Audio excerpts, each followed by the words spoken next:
अस्सलाम वालेकुम। Physics chapter number 6 work and energy. What is work? Work is said to be done when a force acts on a body and moves it in the direction of force। ठीक है, ये work क्या कहते हैं कि हम कहते हैं कि वर्क जो है वो हुआ है कब, जब किसी भी बॉडी पर एक फोर्स एक्ट कर रही है, ठीक है, और इस बॉडी को क्या कर रही है, मूव करा रही है, इस बॉडी को हरकत करा रही है इन द डायरेक्शन ऑफ फोर्स। या हम ये कहते हैं कि वर्क जो है वो कब हुआ है, जब भी किसी बॉडी पर फोर्स एक्ट करे, ठीक है, और बॉडी क्या करे, ये उस फोर्स की डायरेक्शन में डिस्टेंस कवर करे, तो हम कहते हैं ये क्या है, ये यहाँ पर ये वर्क हुआ है या काम हुआ है। तो नेक्स्ट क्या कहते हैं, greater is the force acting on a body and longer is the distance moved by it.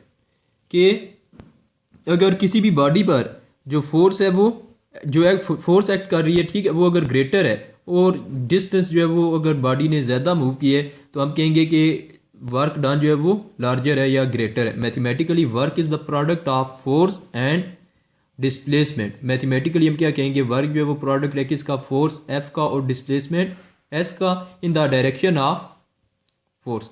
In the direction of force का मतलब क्या है कि जो बॉडी डिस्टेंस कवर कर रही है या जो डिस्प्लेसमेंट है उसकी भी डायरेक्शन वही है जो फोर्स की है। तो अगर डिस्प्लेसमेंट की डायरेक्शन वही है जो फोर्स की है, तो हम कहेंगे कि यहाँ पर वर्क हुआ। अगर ऐसा नहीं है तो हम ये नहीं कह सकते कि ये जो है यहाँ पर वर्क हुए, ठीक है। 10 work done equals to force multiplied by displacement और W equals to F into S. Next देखिए, ये डायग्राम है हमारे पास एक बॉडी है, इसके ऊपर फोर्स F एक्ट करिए। अब ये बॉडी जो है वो डिस्प्लेसमेंट कवर कर रही है, एस डिस्प्लेसमेंट कवर करिए।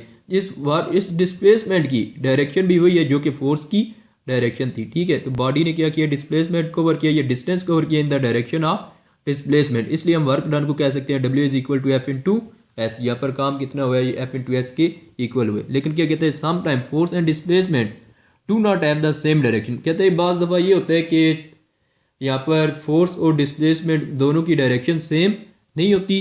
Hair the force F is making an angle theta with the displacement. बल्कि यहाँ पर क्या होता है कि ये जो फोर्स एफ है ये एंगल थीटा बना रही होती है विद द डिस्प्लेसमेंट। जैसे ये डायग्राम देखिए, ये हमारे पास एक बॉडी है, इस पर फोर्स एफ जो है वो इस डायरेक्शन में, ये इंक्लाइन डायरेक्शन है इसकी, ठीक है, ये एफ है इस डायरेक्शन में। अब ये क्या कर रहा है, ये एंगल थीटा बना रही है विद द डिस्प्लेसमेंट। डिस्प्लेसमेंट जो है वो हॉरिजॉन्टल डायरेक्शन में, ठीक है। तो ये एफ जो है ये देखें हॉरिजॉन्टल लाइन के साथ एंगल थीटा बना रहा है, ठीक है। तो कहते हैं इस केस में हम क्या करते हैं, resolving F into its perpendicular components. हम क्या करते हैं, यहाँ पर फोर्स को, ये जो एफ है हमारे पास फोर्स, इसको इसके रेक्टेंगुलर कंपोनेंट में या परपेंडिकुलर कंपोनेंट्स में रिजॉल्व कर देते हैं। परपेंडिकुलर कंपोनेंट इसके कौन से होंगे, हॉरिजॉन्टल कंपोनेंट इसका होगा एफ एक्स और वर्टिकल कंपोनेंट होगा एफ वाई। तो हम इस फोर्स एफ को क्या करते हैं, इन दोनों कंपोनेंट्स में रिजॉल्व कर देते हैं, ठीक है। फिर नेक्स्ट क्या होगा,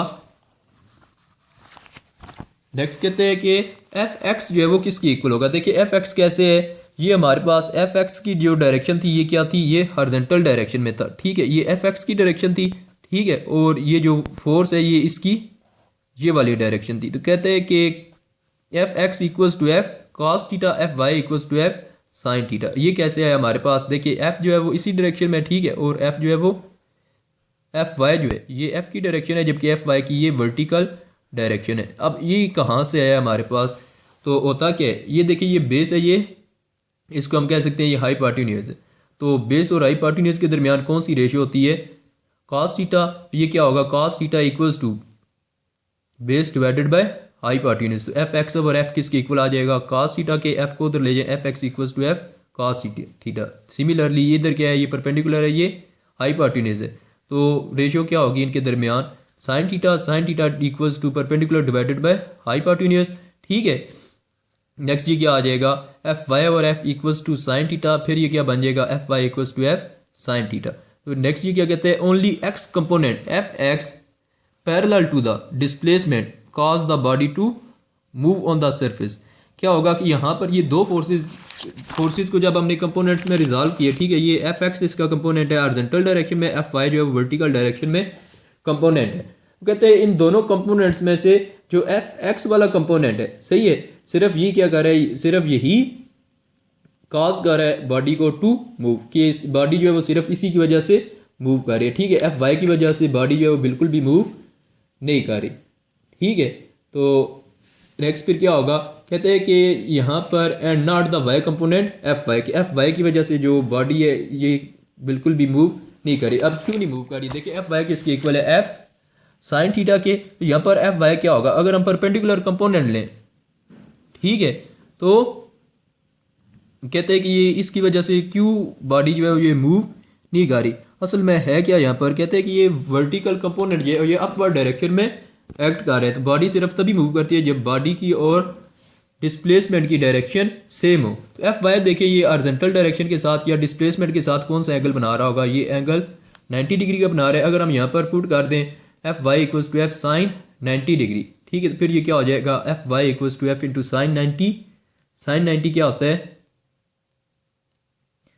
अच्छा, यहाँ पर साइन 90 जो है वो इस केस में क्या होगा? यहाँ पर F Y equals to F sine theta. तो कहते हैं कि ये क्योंकि परपेंडिकुलर है, काम सिर्फ तब होता है जब क्या हो कि फोर्स और डिस्प्लेसमेंट दोनों एक ही डायरेक्शन में हो, सिर्फ तब जो है ये काम हो रहा होता है। असल में फार्मूला हमारे पास ये होता है F equals to F X equals to F cos theta, ठीक है। कहते हैं only X component F X parallel to the displacement causes the body to move on the surface and not Y component, कि Y component की वजह से जो है वो कोई भी वर्क नहीं हो रहा, ठीक है। एफ वाई, ठीक है, S W equals to F X multiplied by S, इसलिए कहते हैं कि वर्क डन जो है ये किसके इक्वल होगा?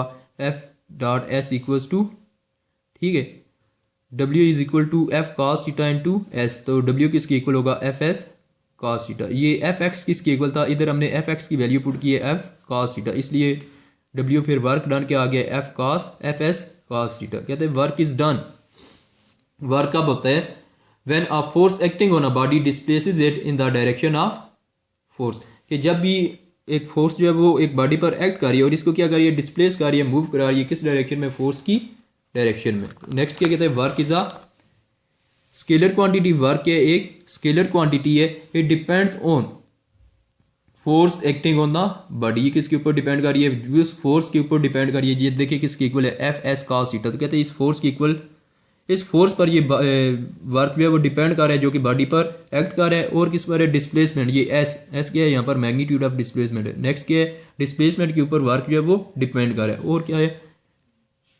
Of the body and the angle between them. और किस चीज़ के ऊपर जो है वर्क डन डिपेंड कर रहा है? कि इस डिस्प्लेसमेंट और फोर्स के दरमियान एंगल कितने, ठीक है। नेक्स्ट क्या कहते हैं? कि S I unit of work is unit of work, ठीक है, ऐसा unit of work is joule, के वर्क ऐसा यूनिट जो है ये क्या है? ये जूल है। इट इज़ डिफाइंड है। इसको कैसे डिफाइन किया जाता है? The amount of work is 1 joule when a force of 1 newton displaces a body through a distance of 1 metre या through 1 metre in the direction of force. हम कहेंगे कि ये वर्क जो है ये 1 जूल है।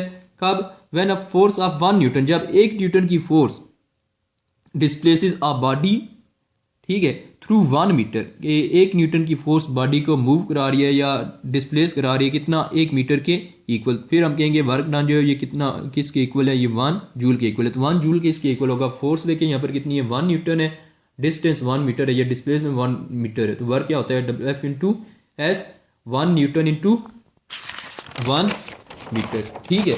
दस 1 joule equals to 1 newton into 1 metre, ठीक है। या हम ये लिख सकते हैं 1 joule equals to 1 newton metre.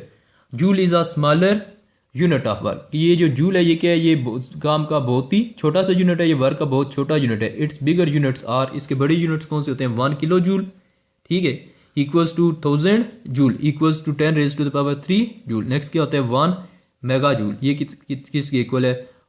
ये 10 लाख जूल के, या इसको हम क्या लिखते हैं? 10 raise to the power 6 joule, ठीक है। तो वर्क डन जो है ये वाकई जूल जो है ये वाकई वर्क का बहुत छोटा यूनिट है, ठीक है। तो जब काम बहुत ज़्यादा हो रहा है या वर्क डन की वैल्यू बहुत लार्जर है, तो उसके लिए हम क्या करते हैं? ये प्री फिक्सेस यूज़ करते हैं, किलो मेगा वगैरह की, ठीक है। तो 1 किलो जूल किसके इक्वल होता है? 1000 जूल के, या 10 raise to the power 3 joule के।